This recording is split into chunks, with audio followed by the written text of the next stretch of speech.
নমস্কার, কস্তুরীর গৃহকোণে সবাইকে warm welcome.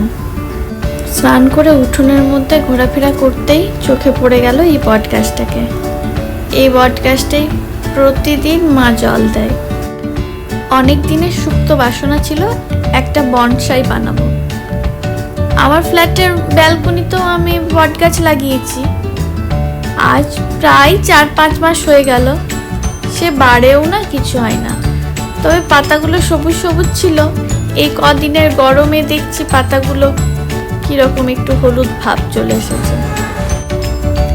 এই বট, অশ্বত্থ, এই গাছগুলো খুব সহজে পাওয়া যায়, আর এই গাছগুলোর লংজিভিটিও অনেক।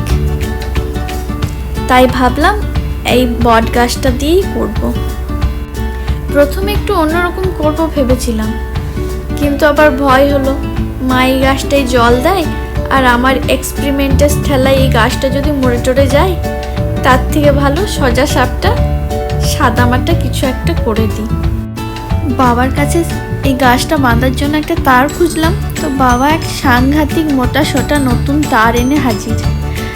তারপরে বললাম, না, আমার একটু পাতলা একটু পুরনো তার হলেও চলবে।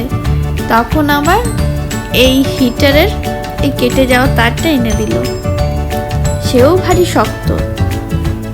এই ভিডিওগুলো করার ভয়েস ওভার দেওয়ার জন্য স্পিকার বা টাইপওয়াটারটা আমার কাছে নেই, তো সেই কারণে কিছু কিছু ভিডিও করতে গেলে সুরজিৎকে বলতে হয় ক্যামেরাটা একটু ধরে দিতে।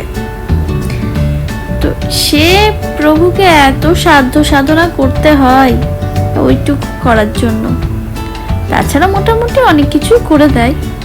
তার মাঝে মাঝে সমানই চেঁচিয়ে যাচ্ছে, পাতাগুলো কাটা যাবে না, পাতা কাটলে গাছ সালোক সংশ্লেষ করতে পারবে না, ওগুলোকে ঠিক করে রাখতে হবে।